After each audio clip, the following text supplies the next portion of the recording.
Esta noche vamos a hablar de las vidas de las trabajadoras del hogar en México y la importancia de los cambios más recientes en la legislación laboral.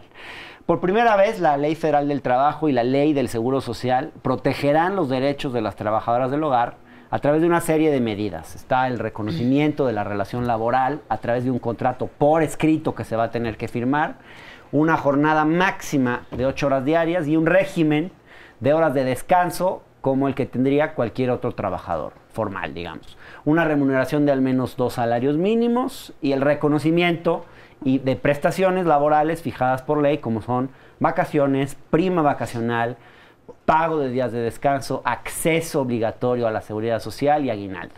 El asunto tiene una importancia enorme porque por primera vez se reconocen los derechos laborales de un sector de la población que prácticamente ha vivido en una suerte de régimen de servidumbre.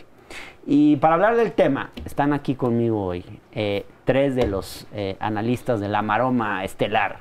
En primer lugar está Renata Turrent, Nacho Marván y María Teresa Priego, que estudió una cosa rara que se llama estudios de lo femenino.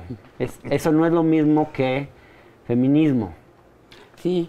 Estudio femenino sí tiene que ver. Mira, ya ahora que estabas hablando te voy a decir clarito como para qué puede ser útil eso que te ha dado tanta risa. Ajá. Por ejemplo, para tratar de entender desde el psicoanálisis qué vínculos puede haber entre dos mujeres, la empleada y la empleadora, ajá, que viven bajo el mismo techo, cómo se relacionan y qué se puede jugar entre ellas desde una cierta especularidad femenina. Ajá. ¿Ves? ¿Qué tipo de vínculos se dan entre empleadoras y trabajadoras? No, depende de la singularidad de cada persona, claro, pero sí creo que pueden ser cosas de una gran intensidad. No sé si ustedes se acuerdan de Balum Canán y la nana inolvidable, que en la realidad se llamaba Rufina, la nana de Rosario Castellanos. ¿Y qué sucede, por ejemplo, entre dos mujeres cuando una cuida a los hijos de la otra? Uh-huh. ¿Qué sucede cuando hay tantas personas en México para quienes el amor materno les vino de una nana? Uh-huh. Entonces, ¿qué sucede cuando una mujer tiene la posibilidad de vengarse? Y esto existe muchísimo, yo creo, entre la empleadora y la empleada, en otra mujer, de todo eso que no tiene o que no ha logrado hacer con su vida, ¿no? ¿Cómo se explican ustedes, digamos, que en pleno siglo XXI tengamos una situación en la que un sector de la población vive en condiciones de semi-esclavitud, haciendo algo que es un trabajo, pero que pareciera que no lo es? Y que para alguien de un país, digamos, desarrollado, pareciera inconcebible. Y en México nos parece totalmente normal tener a una persona trabajando en los hogares, en nuestros hogares, prácticamente sin tener derechos reconocidos. ¿Cómo lo ves, Renata? Desde el lenguaje, ¿no? O sea, como que hasta se dice la persona que me ayuda en mi casa, y así son un poquito más progres.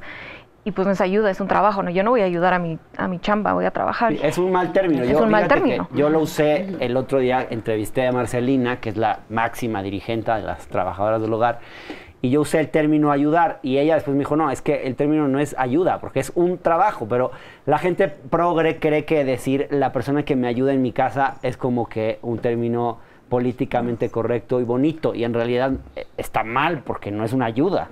Claro, y además, o sea, bueno, es un trabajo. Es un trabajo como históricamente, como cualquier otro, históricamente feminizado, y en el que además de todo acumulan dimensiones de opresión, ¿no? Entonces es género, en ocasiones raza, color de piel, número de años de educación formal. Son muchas formas de discriminación que se suman. Claro, que tratar de después de construir todas esas cosas, de todas esas opresiones, se vuelve mucho más compleja, sí, la apropiación de derechos de Nacho, ¿cómo lo ves? A ver, mira, yo oí, ahorita que está en la discusión del término, la primera vez que yo oí empleada doméstica fue cuando vinieron los refugiados del Cono Sur.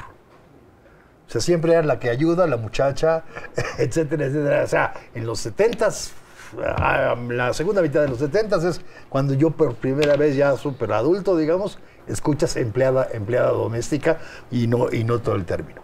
Y luego, sí, decir, tú decías, bueno, ¿por qué se da esto? Yo creo que es muy cultural. O sea, los que venían de Uruguay, los que venían de Argentina, los que venían del propio Chile hablaban de la empleada doméstica, pero no creo que los que venían de Perú o los que venían de Bolivia o los que venían... Entonces ahí puede haber también una cierta tradición indígena que te da este tipo de trabajo. Hay algunas historias de trabajadoras que pudimos recopilar en estos días que les quería mostrar para que podamos comentarlas, ¿les parece? A ver si me las pueden pasar. ¿Cuáles dirías tú que son las peores cosas que le suceden a una trabajadora del hogar en México? Creo que son muchas cosas, pero se vive muchos tipos de violencia, sobre todo estar en un hogar que es privado y que no se sabe qué pasa dentro del lugar donde trabajamos, pero muchos tipos de violencia, acoso, laboral, sexual, explotación laboral. Pero mi cuarto era así, bueno, en el lugar de planchado era súper reducido y era un lugar de, no sé, 2x2 tal vez. También esta parte de cuando como que se heredan las trabajadoras. Por ejemplo, primero trabajo con la señora y luego mi mamá terminó trabajando con su hija. Y algo que me recuerda muchísimo, por ejemplo, es que ella decía que cuando se embarazó de nosotras, cuando estaba embarazada de mi hermana y de mí, su empleadora le dijo, pues casi no me sirves embarazada, ¿no? Si quieres yo te doy para que no tengas a tus hijas, ¿no? Y eso es algo que me recuerda muchísimo.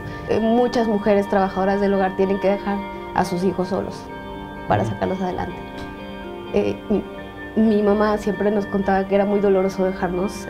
Tengo una cuata y mi hermano que es 10 años más grande, pero era muy doloroso para ella dejarnos, pero tenía que sacarnos adelante. Y siempre trabajó de entrada por salida. Después de que nacimos, mi hermana y yo empezó a trabajar de entrada por salida y nos dejaba desde los 2 meses de edad.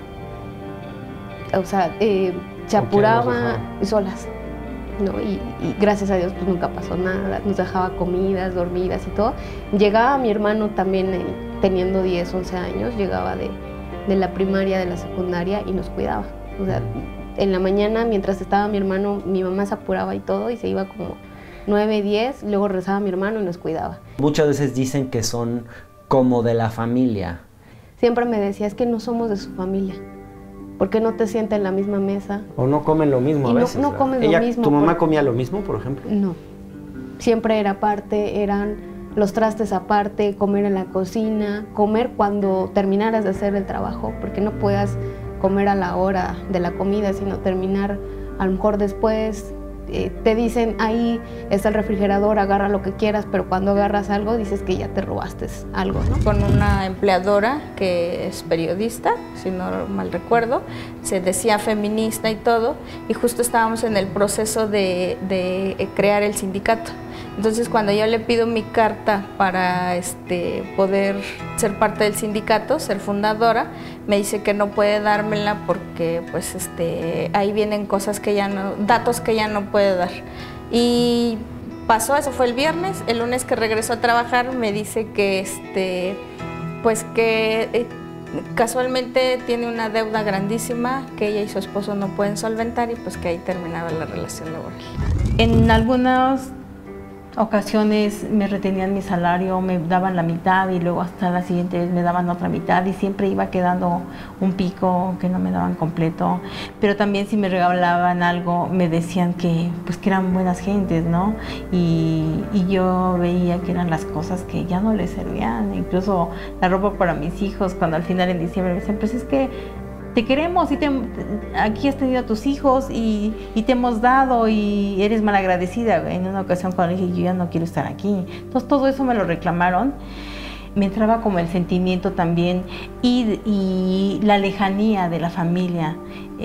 Estar en un seno familiar, de repente estar en otro donde no era mi familia, aunque me decían que era como de la familia, pero no era lo mismo, definitivamente.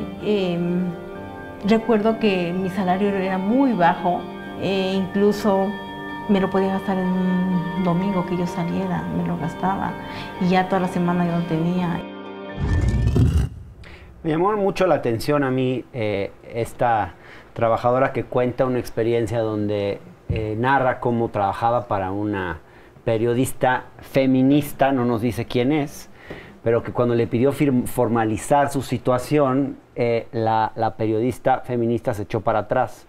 Y me puso a pensar, porque yo sí veo a un sector, digamos, del progretariado, como le llaman coloquialmente, o incluso de la izquierda, que tiene trabajadoras del hogar en sus casas, trabajando en condiciones totalmente, digamos, seguramente contrarias a todo lo que han aprendido sobre derechos laborales ellos mismos en la vida. Y ese régimen, digamos, de semiesclavitud parece muy natural. ¿Por qué creen que está tan naturalizado? ¿Cómo lo ves, Nacho? Yo creo que fundamentalmente la costumbre.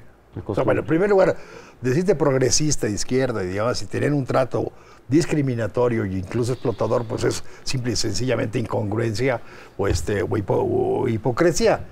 Yo lo que quiero destacar es, digamos, desde 1931 la ley sancionaba legalmente la situación del trabajo del hogar. O sea, decía, no se puede clasificar igual el trabajo en un hogar por razones tan claras como que vive en la casa, no necesariamente que fuera de la familia o no, que vive en la casa, que la jornada no se puede medir porque tiene muchos momentos de descanso, porque tiene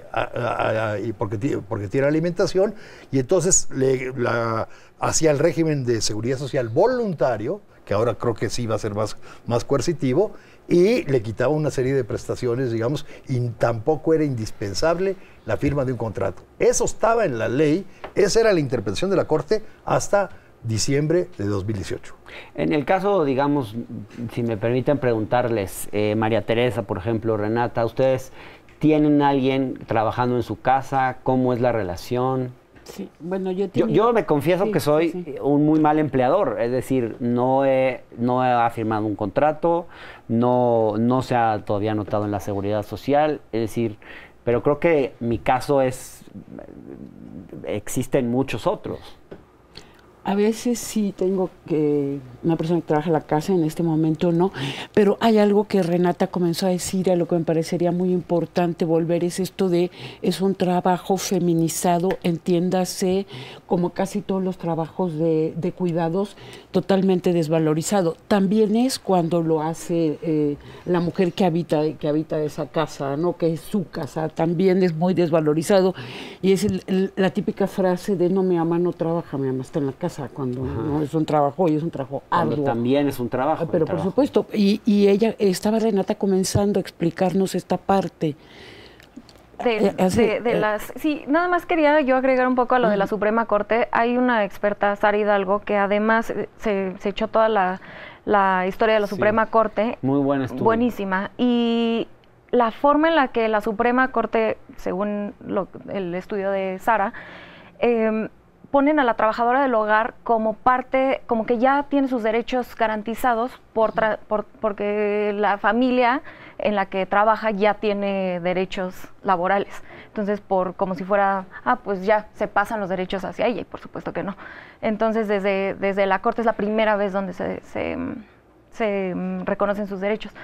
Y sobre la construcción de opresiones, creo que lo único que me faltó decir es que justamente seguimos las mujeres cargando con más responsabilidad generalmente del trabajo no remunerado en los hogares. Y entonces, pero esa responsabilidad se pasa para que se emancipe una mujer, y salga, tiene que desemancipar a otra. Y de hecho los números o sea, si tú ves la población económicamente activa de mujeres, cada que 2 mujeres entran al mundo laboral, entra una trabajadora. Oiga, no quisiera dejar de hablar de los cambios que se están viendo. Eso está muy importante, ¿eh? Claro, entonces nosotros nada más estamos pasando el trabajo a alguien más, y después lo que decías tú al principio, la relación entre empleadora y trabajadora, nosotras de repente y muchas veces replicamos de manera, penosa, estructuras patriarcales contra la mujer que está trabajando en tu casa por cuestiones de interseccionalidad y cómo se van sumando las opresiones. Claro. Y se da también todo tipo de confusiones, porque también tienen momentos de una gran sororidad. ¿Está cambiando este escenario?